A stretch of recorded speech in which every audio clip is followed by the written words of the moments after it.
नमस्कार, हर हर महादेव। पार्ट 4 है संधि का, जिसमें आज हम चर्चा करने वाले हैं विसर्ग संधि के बारे में। विसर्ग संधि में बहुत ज्यादा रूल्स नहीं है, इसलिए परेशान होने की आवश्यकता नहीं है। जिस तरीके से व्यंजन संधि में बहुत सारे रूल्स थे, यहां पर नहीं है। ना ज्यादा कंफ्यूजन पैदा होता है क्योंकि उसके अपवाद निकल कर आते हैं। बाकी के दूसरी जगहों पर जो है वो आपको समस्या नहीं होने वाली। तो पहले तो इसकी परिभाषा समझते हैं और उसके बाद फिर इससे एग्जाम्पल और नियमों के बारे में बात करेंगे। आपने स्वर संधि के बारे में पढ़ा था, जिसमें प्लस के पहले भी स्वर था, प्लस के बाद में भी स्वर था। फिर वहां पर आपको स्वर संधि देखने को मिल रही। व्यंजन संधि में देखा कि प्लस के पहले व्यंजन था, बाद में स्वर या व्यंजन था, तो वहां पर व्यंजन संधि देखने को मिल रही। विसर्ग संधि में क्या होगा? विसर्ग संधि में आपको पहले विसर्ग देखने को मिलेगा और बाद में स्वर या व्यंजन देखने को मिलेगा। यदि मैं आपसे कहूं कि ये स्वर है और इसके बाद में भी स्वर है, तो यहां पर जो संधि होनी चाहिए वो स्वर संधि होनी चाहिए। प्लस के पहले आपको व्यंजन मिल जाए, बाद में स्वर मिल जाए या व्यंजन मिल जाए, तो यहां पर आपको व्यंजन संधि हो जाए। इसके बाद यदि प्लस के पहले विसर्ग है, बाद में स्वर है या व्यंजन है, तो आपका विसर्ग संधि हो जाएगा। और आज हम इसको ही जानने वाले विसर्ग संधि। तो देखेंगे तो क्या लिखा है? विसर्ग के बाद, मतलब विसर्ग के बाद स्वर, स्वर, व्यंजन, व्यंजन आने से जो विकार उत्पन्न होता है उसे विसर्ग संधि कहते हैं। बहुत सीधी सी बात है। क्या कहा है कि विसर्ग के बाद स्वर या व्यंजन आने से जो विकार उत्पन्न होता है, बदलाव होता है, उसे कहते हैं विसर्ग संधि। अब आप लोगों को पता है विसर्ग क्या होता है? तो विसर्ग होता है ये दो बिंदियां जो कि आ में लगी हुई है। ये जो दो बिंदियां देखने को मिल रही हैं, इन्हें ही कहा जाता है विसर्ग। विसर्ग कहा जाता है। अब इसमें दो बिंदियां जो है वो एक कॉलन, एक पंक्चुएशन भी देखने को मिलता है, लेकिन वो किसी शब्द के थोड़ा सा दूर लगता है। ये बिल्कुल चिपक कर लगता है, बिल्कुल पास में लगता है। जैसे मैंने लिखा है मनः, तो ये विसर्ग है क्योंकि पास लगा हुआ है। लेकिन मैं कहूं मन, एक व्यथा, तो मन, एक व्यथा, इनके बीच में हमने दो बिंदियां लगाई हैं, तो वो दूर है। और दूर है तो वो अपूर्ण विराम चिन्ह, उप विराम चिन्ह हम इसे कह देते हैं। कॉलन भी कहा जाता है इंग्लिश में। तो ये अलग चीज है, ये अलग चीज है। ये शब्द के साथ है और ये शब्द से दूर है, ये देखिए। और हमेशा यदि ये लगा है तो उसके बाद कुछ ना कुछ आपको देखने को मिलेगा। तो मन, एक व्यथा, इसके बीच में आपको ये पंक्चुएशन देखने को मिले। जब पंक्चुएशन पढ़ेंगे, पंक्चुएशन की क्लास होगी, तो हम उसमें इसकी चर्चा करेंगे। अभी बस मैं ये बताना चाह रहा हूं कि दोनों के बीच में डिफरेंस क्या है, अंतर क्या है। दोनों को एक कभी भी मत समझिएगा, ठीक है? तो यहां पर ये हो। चलिए, चर्चा हम क्या कर रहे थे? विसर्ग के बाद स्वर या व्यंजन आने से। तो ये देखिए, ये विसर्ग,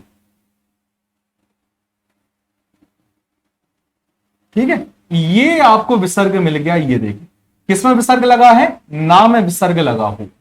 अब विसर्ग के बाद आपको क्या मिल रहा है? हा। तो हा क्या है? हा एक व्यंजन, हा एक व्यंजन है, ठीक है। क ख ग गंगा, च छ ज झ या, टा टा डा डा ना, ता था दा दा ना, पा फा बा बा मा, यार अलावा शा, शा, सा और हा। हा हमने गिना, अर्थात वो एक व्यंजन है। इसमें यदि आपने देखा, विसर्ग ये है और विसर्ग के बाद एक स्वर है। ये बड़ा आ क्या है? तो बड़ा आ एक स्वर है, अर्थात यहां पर आपका दोनों में ही विसर्ग संधि हो जाएगा। अर्थात विसर्ग संधि होने के लिए उसमें विसर्ग का लगा होना अनिवार्य होगा, अनिवार्य होता है। यहां तक क्लियर हो गया होगा। परिभाषा तो विसर्ग के बाद स्वर या व्यंजन आने से जो विकार उत्पन्न होता है उसे विसर्ग संधि कहते हैं। एक दो एग्जाम्पल हमने स्वर वाला भी देखा और व्यंजन वाला भी देखा, स्वर भी मिल सकता है, व्यंजन भी मिल सकता है। बिना देर करते हुए बात करते हैं पहले रूल की, पहले नियम की। पहला नियम कहता है विसर्ग ओ में परिवर्तित हो जाता है। विसर्ग क्या बन जाएगा? तो विसर्ग ओ बन जाएगा। ओ क्या है? एक स्वर है, और स्वर क्या लगाता है? एक मात्रा लगाता है। आपको पता है कि मात्रा लगाने का काम केवल स्वर कर सकते हैं, व्यंजन नहीं कर सकते हैं। तो जब यहां पर स्वर दिख रहा है, स्वर का मतलब क्या होगा कि ये मात्रा लगा देगा। अब आप कहेंगे कि ठीक है सर, आपने कहा कि ओ बन रहा है, लेकिन कब बनेगा? तो देख लेते हैं। यदि आपको विसर्ग से पहले आ मिल जाए, यदि आपको विसर्ग से पहले आ मिल जाए, छोटा आ, बड़ा आ नहीं, छोटा आ मिल जाए, बाद में आपको छोटा आ मिल सकता है, बाद में तीसरा वर्ण मिल सकता है। तीसरा वर्ण में मुझे लगता है कि अब तो दिक्कत नहीं होगी, क्योंकि कितनी दफा हमने इसके बारे में बात कर ली है, व्यंजन संधि में तो कई बार बात कर ली है। तीसरा वर्ण मतलब गा, जा, ड, द और ब, ये तीसरे वर्ण होते हैं। इसमें चौथे वर्ण की भी बात की है, तो चौथा वर्ण कौन सा? घा, झ, ढ, ध और भ, ये होते हैं। यदि अभी भी समस्या जा रही है तो व्यंजन संधि को शायद फिर आपने नहीं देखा होगा, तो व्यंजन संधि को जो है वो जरूर देख लेना, उसमें हमने टेबल बनाकर इसके बारे में चर्चा की है।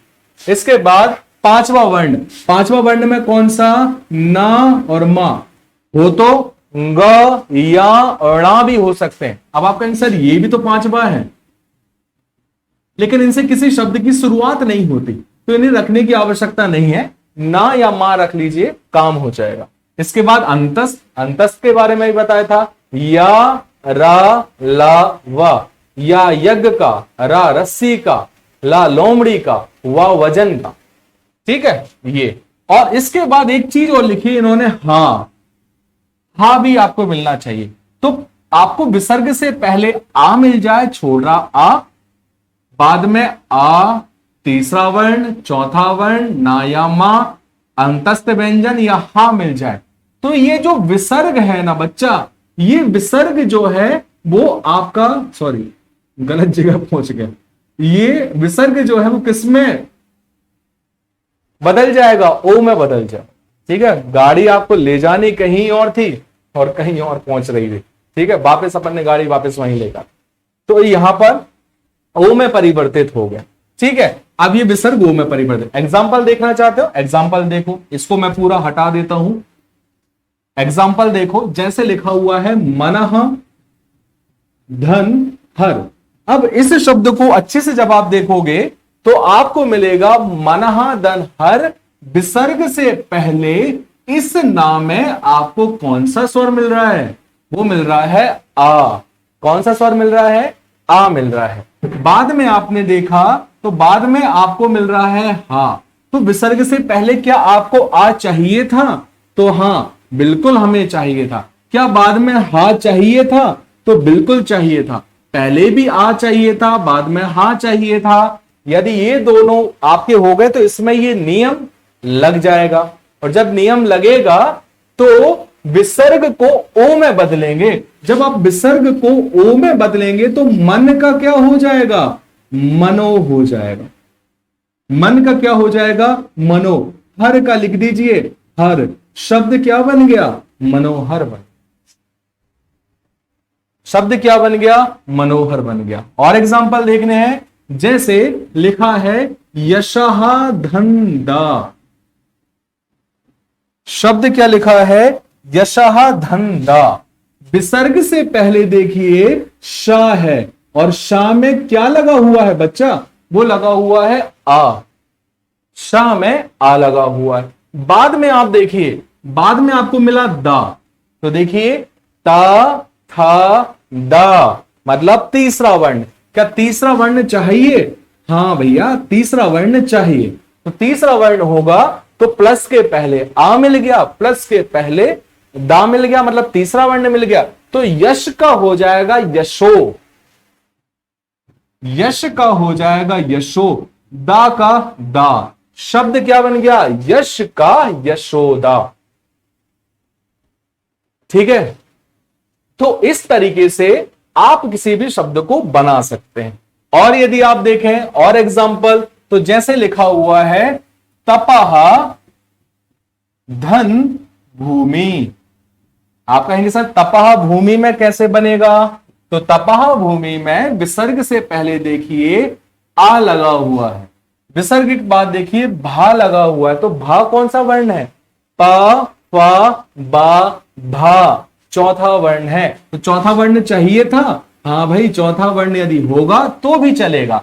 तो आप तपः को कर दीजिएगा तपो भूमि का भूमि, हो जाएगा तपोभूमि। क्लियर है? तपः का तपो, तपः धन भूमि का तपोभूमि हो जाएगा। यदि हम इसके अपवाद की बात करें तो इसके अपवाद भी है। ठीक है, इसके अपवाद भी हैं।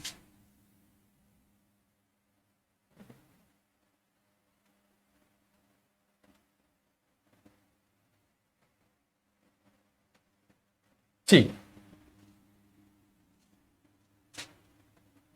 दिख नहीं रहा होगा एक्चुअली, क्या यहां पर ये आ गया है ना, इसलिए चलो इसे अपन यहीं लिख देते हैं। क्या लिखा हुआ है देखिए, लिखा है यदि योग चिन्ह से पहले, ठीक है, यदि योग चिन्ह से पहले आपको दो शब्द मिल जाए, या तो मिल जाए आपको अंतः, या तो शब्द मिल जाए पुनः। अब इस चीज को अच्छे से समझना। क्या लिखा है कि यदि आपको प्लस के पहले कोई शब्द मिल जाए, कोई शब्द कौन से हैं? दो प्रकार के, या दो शब्द हैं, एक है अंतः और एक है पुनः। अंतः और पुनः। अब अंतः और पुनः को भी आप अच्छे से देखेंगे तो आप ये कहेंगे कि सर इसमें यदि हम देखें तो विसर्ग से पहले आ है, इसमें भी विसर्ग से पहले आ है, तो मतलब ये रूल तो कहीं ना कहीं लग ही रहा है। अब लग रहा है तभी तो अपवाद है, यदि नहीं लग रहा होता तो अपवाद ही नहीं होता, फिर तो कोई समस्या नहीं होती, फिर वो एक अलग से रूल बन जाता। बट इसमें ये नियम लग रहा, इसलिए। लेकिन एक चीज आपको याद रखना है, या तो ये अंतः से शुरू हो या तो पुनः से शुरू हो। बाद में आपको ये सारी की सारा कंटेंट मिल जाए, ये कुछ भी मिल जाए, ठीक है, ये सब का सब मिल जाए, तो क्या होगा? यहां पर अभी किसमें बदल रहा था मित्र? वो बदल रहा था ओ में। अब किसमें बदलेगा? रा में बदल जाएगा। मतलब इसके अपवाद ऐसे हैं कि यदि अंतः एवं पुनः से कोई शब्द शुरू हो रहा है और बाद में कोई भी ऐसी बात बता दी जाए जो कि इस नियम के अंतर्गत है, ऐसी कोई शब्द मिल जाए, ऐसा कोई वर्ण मिल जाए जो इस नियम के अंतर्गत है, तो वहां पर ओ नहीं लगता, वहां पर रा लगता है। तो ओ की जगह आप रा का प्रयोग कर देंगे, पहली चीज। दूसरी चीज, अभी तक हमने इसके पहले जो एग्जाम्पल देखे थे वो देखे थे यशः। तो यशः अंतः थोड़ी है ना, पुनः है। मनः, मनः भी मैच नहीं कर रहा है इनसे, तो ये मैच नहीं कर रहा है, इसलिए हमने ओ लगाया है। लेकिन यदि अंतः से शुरू होता, पुनः से शुरू होता, तो हम वहां पर ओ नहीं लगाते, हम वहां पर रा लगाते। चलिए, ये तो हो गई कॉन्सेप्ट की बात। एग्जाम्पल देखते हैं, एग्जाम्पल से समझ में आ जाएगा। ठीक है, ये आपके बुक में दिया हुआ है, बुक यदि सामने है तो आपको वहां पर लिखा हुआ मिल जाएगा। ठीक है, चलिए अब एक एग्जाम्पल उठाते हैं, जैसे अंतः धन राष्ट्रीय। अंतः धन राष्ट्रीय। अब आप इसे देखेंगे तो विसर्ग से पहले आ है और विसर्ग के पहले बाद में रा है, तो रा क्या है? रा है अंतस्थ व्यंजन। ठीक है, तो क्या होना चाहिए था? तो एक हिसाब से तो यहां पर ओ लगना चाहिए था, क्योंकि उसमें ये नियम लग रहा है, प्लस के पहले विसर्ग से पहले आ है, बाद में रा है, ओ लगना चाहिए था। तो शब्द बन जाना चाहिए था अंतोराष्ट्रीय। क्या बन जाना चाहिए था? अंतोराष्ट्रीय। लेकिन अपवाद में इन्होंने क्या कह दिया? इन्होंने कह दिया है कि भाई यदि कोई शब्द अंतः से शुरू हो या कोई शब्द पुनः से शुरू हो तो आपको ओ नहीं लगाना, आपको रा लगाना है। तो अंतः धनराष्ट्रीय का हो जाएगा अंतरराष्ट्रीय। ओ की जगह पर आपने रा का प्रयोग कर दिया, और आपको पता है आधा रा एक हलंत कह रहा हूं, रेफ के तौर पर लग सकता है, रेफ के रूप में लग जाएगा। ठीक है, तो यहां पर भी एक हुआ। एक एग्जांपल और देखते हैं, जैसे पुनः धन जागरण, शब्द क्या लिखा है, पुनः धन जागरण। तो पुनः धन जागरण में क्या होगा, विसर्ग से पहले आ है, विसर्ग के बाद जा है, तो जा क्या है, देखिए जा है ये तीसरा वर्ण, तो इसे होना चाहिए था पुनो जागरण। क्या होना चाहिए था, पुनो जागरण, लेकिन पुनो जागरण नहीं हुआ, यहां पर हुआ पुनर्जागरण, तो बन जाएगा पुनर्जागरण। क्योंकि शब्द किससे शुरू हुआ है, शब्द शुरू हुआ है पुनः से, इसलिए। और ये दो शब्द ही हैं, अंतः और पुनः, इसके अलावा कुछ भी आए ओ लगेगा, लेकिन अंतः एवं पुनः आए और इसमें ये रूल लगे तो ओ की जगह रा का प्रयोग किया जाता है। तो आशा करता हूं ये वाला रूल आपको भली भांति समझ में आ गया। अगला रूल है विसर्ग रा में परिवर्तित हो जाता, विसर्ग रा में परिवर्तित हो जाता। अभी नियम क्या था, विसर्ग ओ में परिवर्तित हो जाता है, तो ओ एक स्वर है और ओ एक स्वर है तो उसकी मात्रा लगेगी।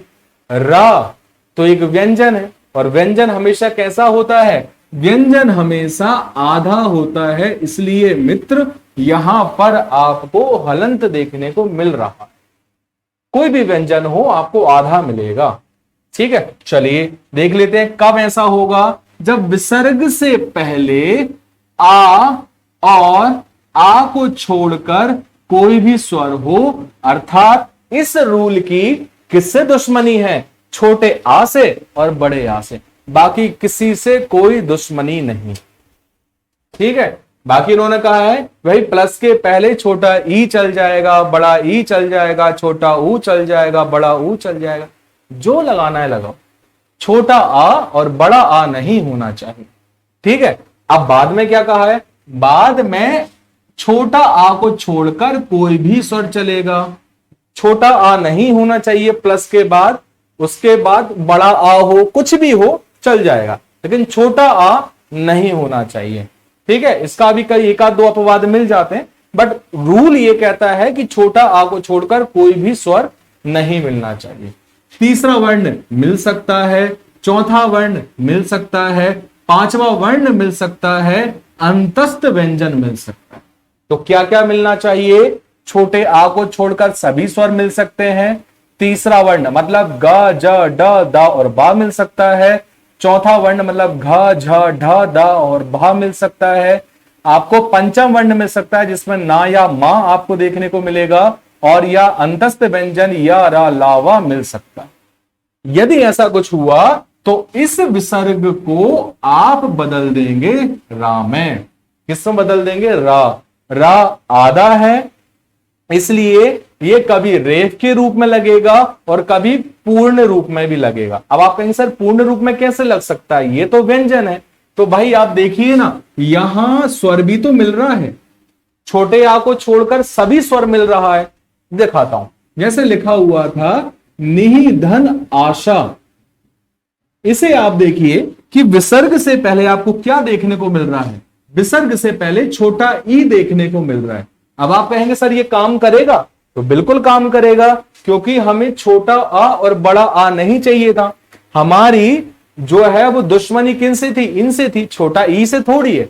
तो प्लस के पहले विसर्ग से पहले छोटा ई मिल जाए तो काम चल जाएगा। चलो चला लेते हैं। बाद में बड़ा आ मिल गया। अब क्या बड़े आ से कोई दुश्मनी है, नहीं है, हमारी है छोटे आ से। ठीक है, बाद में छोटा आ नहीं होना चाहिए, बड़ा आ तो हो सकता है। तो यहां पर विसर्ग बन गया रा और आशा।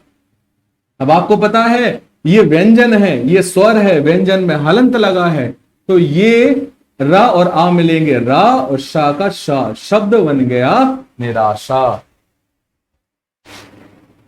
निराशा बन जाएगा। एक और शब्द देखते हैं, जैसे लिखा है दुहूधन योधन। दुहूधन योधन, विसर्ग से पहले देखिए तो छोटा ऊ मिल गया, छोटा ऊ मिल गया। विसर्ग के बाद देखिए तो या मिल गया।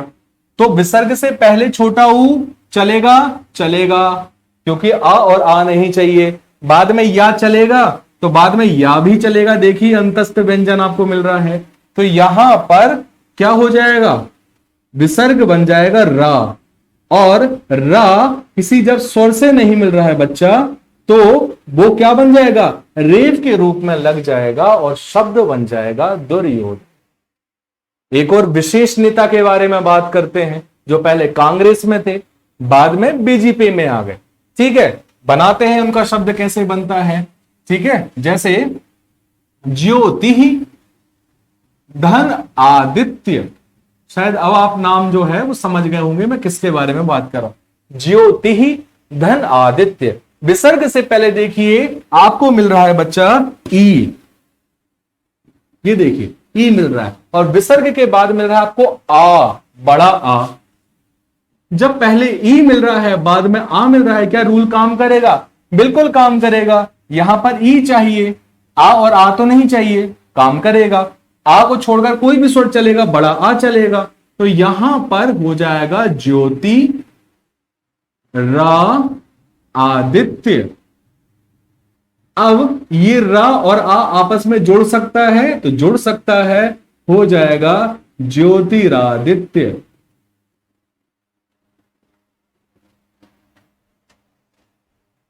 क्लियर है यहां तक।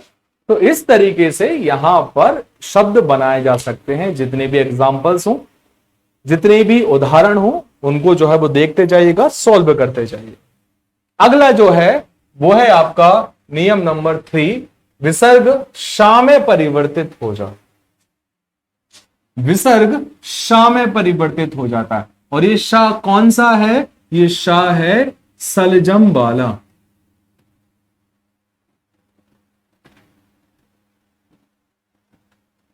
या शाह वाला, कुछ भी बोल दो, शाह का प्रयोग यहां पर हो। अब कब भाई इसका प्रयोग करोगे, तो जब विसर्ग से पहले कोई भी स्वर आ जाए, कोई भी मतलब कोई भी, छोटा आ, बड़ा आ, छोटा ई, बड़ा ई, कोई भी स्वर आ, बाद में आपको चा चम्मच का मिल जाए, छा छतरी का मिल जाए, शा शलजम का मिल जाए। क्या लिखा है आपकी बुक में, आपकी बुक में लिखा है कि चा चमचे का मिल जाए, छा छतरी का मिल जाए, शा शलजम का मिल जाए। तो इस विसर्ग को आप शा में बदल देते हैं, इस विसर्ग को आप शा में बदल देते हैं। क्लियर है। अब एग्जाम्पल देखते हैं। एग्जाम्पल है दुर्योधन का छोटा भाई, दुहूधन शासन। विसर्ग से पहले कोई भी स्वर देखा चला, कोई दिक्कत नहीं। बाद में क्या होना चाहिए, बाद में शा होना चाहिए, और जब शा होगा तो ये विसर्ग बन जाएगा शा के रूप में। अब ये व्यंजन है तो आधा होगा या पूरा होगा, आधा होगा। तो आधा लगाएंगे तो क्या हो जाएगा, दुष्शासन। क्या हो जाएगा, दुष्शासन यहां पर देखने को मिल जाएगा। ठीक है। यदि हम देखें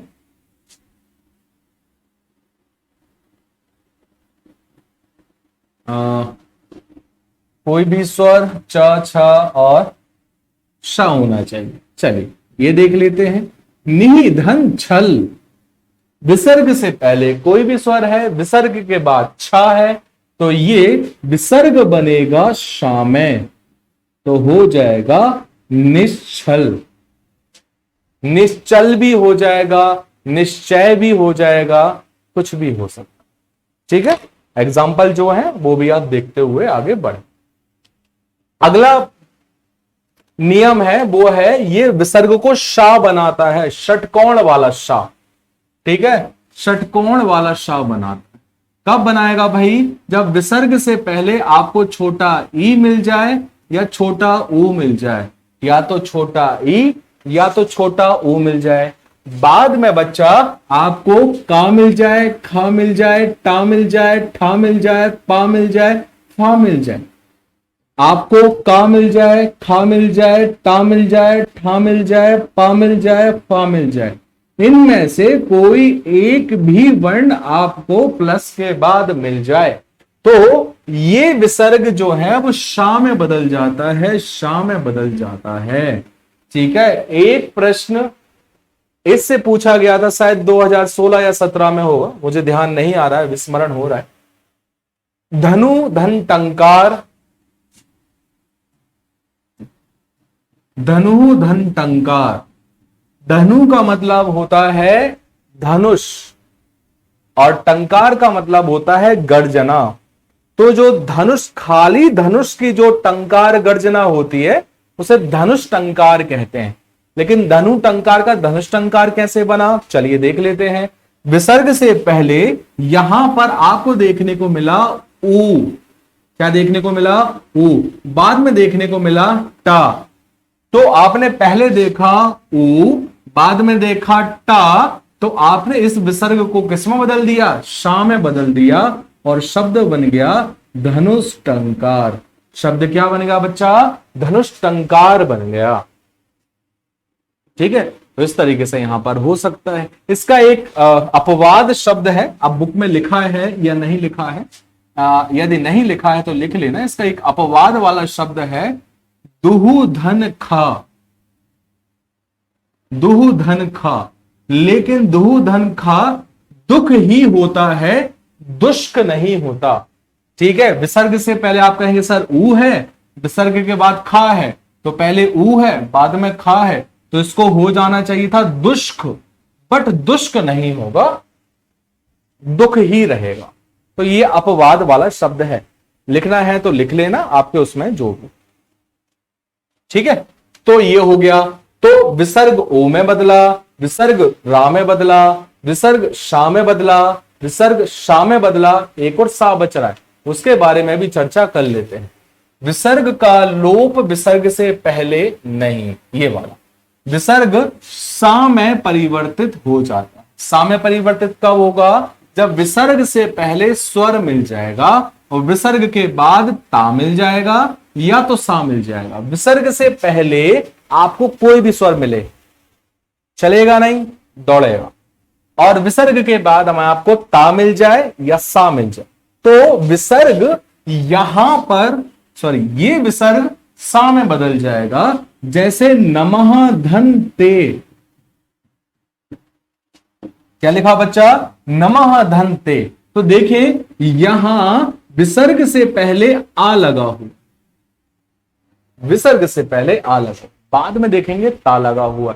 ये देखिए ता है, तो बाद में ता, पहले आ, तो ये विसर्ग किस में बदल जाएगा, सा में, और बन जाएगा नमस्ते। नमस्ते बन जाता। ठीक है, इसके अलावा एक और देख लें, जैसे मनः धन संताप, मन का दुख, संताप मतलब होता है दुख। तो प्लस के पहले आ है, चलेगा, कोई दिक्कत नहीं। बाद में सा है, सा चाहिए था, तो क्या बन जाएगा, मनः धन संताप, एक मिनट, सॉरी, संताप नहीं, ताप है। ठीक है, तो मनः धन ताप का मनस्ताप हो जाए। एक्चुअली मनस्संताप जैसा कोई शब्द होता नहीं है, ठीक है, वो मनस्ताप होता है। तो संताप की जगह हम केवल ताप लिखेंगे, मनः धन ताप, मनस्ताप। ठीक है, इस तरीके से शब्द बन जाए। आगे बढ़ते हैं, नियम नंबर 6। विसर्ग का लोप एवं विसर्ग से पहले लगा वर्ण दीर्घ हो जाता है। दो चीजें हो रही, दो चीजें कौन कौन सी, पहली है कि हमें विसर्ग का लोप दिख रहा है। लोप का मतलब विसर्ग क्या होगा, हट जाएगा, विसर्ग गायब हो जाए। और विसर्ग से पहले जो वर्ण लगा हुआ था वो दीर्घ हो जाएगा। अब आप कहेंगे सर ये क्या बोला है, दीर्घ क्या होता है। दीर्घ मतलब जो छोटा आ था वो बड़ा आ बन जाएगा, छोटा ई बड़ा ई बन जाएगा, छोटा ऊ बड़ा ऊ बन जाएगा। इस तरीके से क्या होगा, यहां पर दीर्घीकरण हो जाएगा, जो छोटा था वो बड़ा बन जाएगा। ठीक है, तो यहां पर ये कब होगा भाई, जब विसर्ग से पहले कोई स्वर हो। विसर्ग से पहले आपको कोई स्वर मिल जाए। ठीक है, वो तो कोई भी स्वर मिल सकता है, यदि नहीं मिलेगा तो फिर वहां पर विसर्ग संधि होगा ही कैसे, वो तो फिर व्यंजन संधि हो जाएगा। ठीक है, तो आपको विसर्ग मिलना चाहिए, उसके पहले स्वर मिलना चाहिए, कोई भी स्वर चलेगा बाद में। हाँ, लेकिन स्वर कौन सा होना चाहिए, सीधी सी बात है, आप दीर्घीकरण कर रहे हो तो वो लघु वाले होने चाहिए, छोटे होने चाहिए। छोटा आ होगा तो बड़े आ में बदलेगा, छोटा ई होगा तो बड़े ई में बदलेगा, छोटा ऊ होगा तो बड़े ऊ में बदलेगा, तो लघु ही होना चाहिए। ठीक है, सीधी सी बात है। तो हम यदि लिख दें तो लघु स्वर लिख देते हैं। बाद में आपको रा देखने को मिल जाए, जैसे निहि धन रव, निहि धन रज, इनमें यदि आप देखेंगे तो आपको विसर्ग से पहले छोटा ई मिला, विसर्ग से पहले छोटा ई मिला, दोनों में ही छोटा ई मिला, अर्थात लघु स्वर मिला। बाद में आपको रा देखने को मिला, बाद में आपको रा देखने को मिला, तो यहां पर ये विसर्ग हट गया। विसर्ग तो हटा, ये छोटा ई था, बड़ा ई बन गया, रव का रव लिख दिया, शब्द हो गया नीरव। नीरव मोदी का नाम सुना है, नीरव, ये शब्द उसी से ही बना हुआ है। ठीक है, निहि धन रज, तो ये छोटा नी हो जाएगा, बड़ा नी, विसर्ग हटेगा, रज लिखेंगे, नीरज हो गया। नीरज नाम भी आपने सुना होगा, ये कमल का पर्यायवाची शब्द भी, तो नीरज हो जाएगा। क्लियर है यहां पर? तो यहां पर आपको विसर्ग का लोप देखने को मिलेगा, और विसर्ग से पहले लगा जो वर्ण है वो दीर्घ हो जाता है, इसके बारे में भी चर्चा देखने को मिली। नियम नंबर 7, नियम नंबर 7 कहता है विसर्ग का लोप नहीं होता। विसर्ग का जो है वो लोप नहीं होता।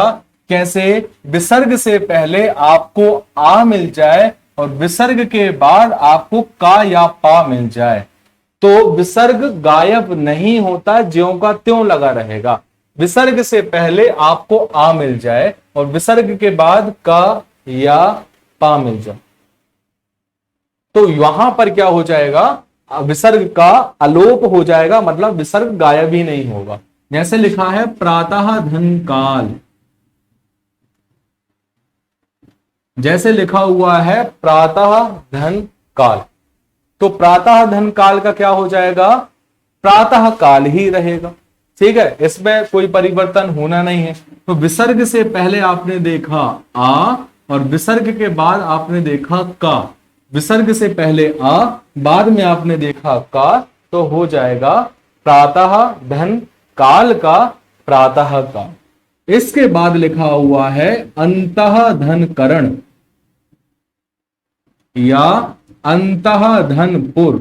यदि आप इन दोनों को देखोगे तो यहां पर आपको प्लस के पहले आ मिल रहा है, एक मिनट,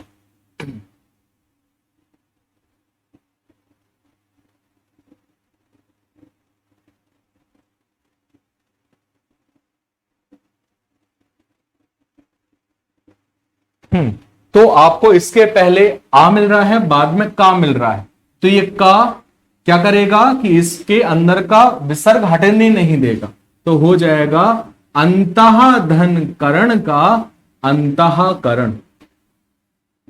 इसी तरीके से आप यदि देखें अंतः धनपुर का, तो क्या हो जाएगा, अंतः धनपुर का हो जाएगा अंतःपुर। अंतःपुर का मतलब पता है क्या होता है? अंतःपुर का मतलब होता है जो राजा का निवास स्थान हो। निवास का मतलब है जहां पर वो सोए, शयन करे, उसे रनिवासा भी कहा जाता है। रनिवासा मतलब रानियों का जो वास स्थान है, जहां पर रानियां रहा करती थी, उसे रनिवासा कहा जाता है। तो कुल मिलाकर यदि हम बात करें तो ये आपका अंतःपुर, राजा के रहने का स्थान। ठीक है, अब इसमें मैं एक चीज और देख रहा हूं,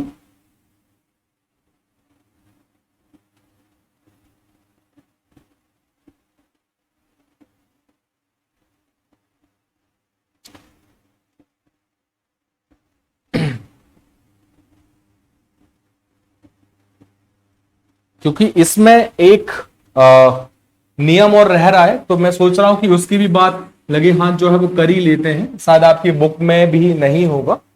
ठीक है, एक मिनट देख लो।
हम्म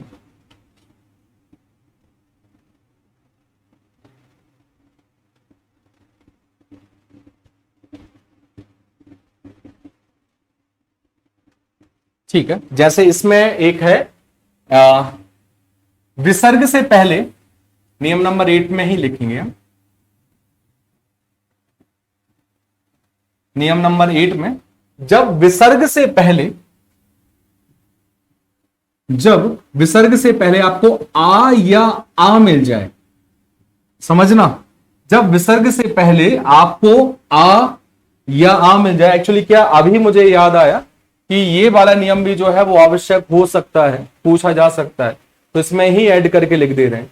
बुक में नहीं होगा क्योंकि बुक से ही पीपीटी बनती है, ठीक है, तो उसमें उसने ऐड नहीं किया होगा। तो हम ये वाला नियम भी देख ही लेते हैं, नियम नंबर 8, क्योंकि पूछा जा सकता है, तो इसके लिए हम पहले से ही तैयार रहें। ठीक है, इसके एग्जाम्पल ज्यादा नहीं मिलेंगे, एक आध दो ही होंगे। ठीक है, मैं दोनों की यहां पर बात कर लूंगा। विसर्ग से पहले आपको मिल रहा है आ या आ, बाद में आपको कोई भिन्न स्वर मिल जाए, आपको भिन्न स्वर का मतलब है आ या आ को छोड़कर कोई भी स्वर मिल जाए, तो वहां पर विसर्ग जो है वो हट जाता है और कोई परिवर्तन नहीं होता। जैसे एक शब्द लिखा है अतः धन एव, समझना इसे बेटा अच्छे से। विसर्ग से पहले आपको मिल रहा है आ, देखिए विसर्ग से पहले आपको मिल रहा है आ, बाद में आपको मिल रहा है ए। क्या ए भिन्न स्वर है? तो बिल्कुल भिन्न स्वर है। भिन्न का मतलब होता है डिफरेंट। आ और आ नहीं होना चाहिए, इसके अलावा कुछ भी हो सकता है। तो यहां पर देखेंगे तो ये भिन्न स्वर है, अलग स्वर।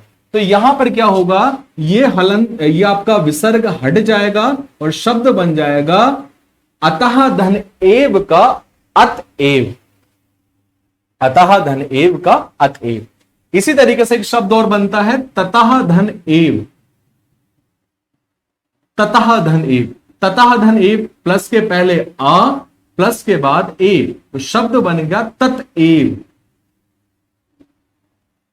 तत एव बन गया। अच्छा, इसके साथ एक इंटरेस्टिंग बात ये और है कि आप यदि चाहें तो अतएव करने के बाद में आप इसमें एक संधि का प्रयोग भी कर सकते हैं, और वो संधि है आपकी वृद्धि स्वर संधि। मतलब पहले आपने अतः धन एव में विसर्ग संधि लगाई तो आपने अतएव कर दिया, आप इसे और जोड़ना चाहते हैं तो उसमें आप वृद्धि स्वर संधि कर दीजिए। तो जब वृद्धि स्वर संधि करेंगे तो होगा अत धन एव और शब्द बन जाएगा अतएव। इसी तरीके से ततः धन एव का पहले विसर्ग संधि की, तत एव बना, इसके बाद आपने किया इसमें वृद्धि संधि, तो हो गया तत धन एव का ततैव। अब आपको पता ही है वृद्धि संधि कैसे होती है, पढ़ाया हुआ है, तो बस जो है वो इन्हीं चीजों को ध्यान रखना है। कई संधियां हो सकती हैं, बट आपको ध्यान रखना है अतः धन एव में अतएव ही होकर विसर्ग संधि ही होगी, कोई दूसरी संधि पर जाना ही नहीं है। इतना ज्यादा जो है वो अपनी माथापच्ची नहीं करना। तो आज के लिए बस इतना ही। आज की क्लास में जो है वो हमने विसर्ग संधि के सारे नियम को देख लिया। एक नियम छूट रहा था, उसको भी हमने जो है वो इसमें करके देख लिया, क्योंकि हम कुछ भी छोड़ना नहीं चाहते। जो भी दिया गया है उसे, जो भी सिलेबस में दिया गया उसे बड़ी डिटेलिंग में हम पढ़ना चाहते हैं। ठीक है, तो यहां पर ये लगभग हमारा हो चुका है। स्वर संधि के 2 पार्ट हो चुके हैं, एक व्यंजन संधि का और एक विसर्ग संधि का। मिलेंगे अगली क्लास में, अगले वीडियो में, अगले टॉपिक के साथ में। तब तक के लिए धन्यवाद। हर हर महादेव, जय हिंद। और आप अपना ख्याल रखें और बस पढ़ते रहें और PYQ लगाते रहें। धन्यवाद।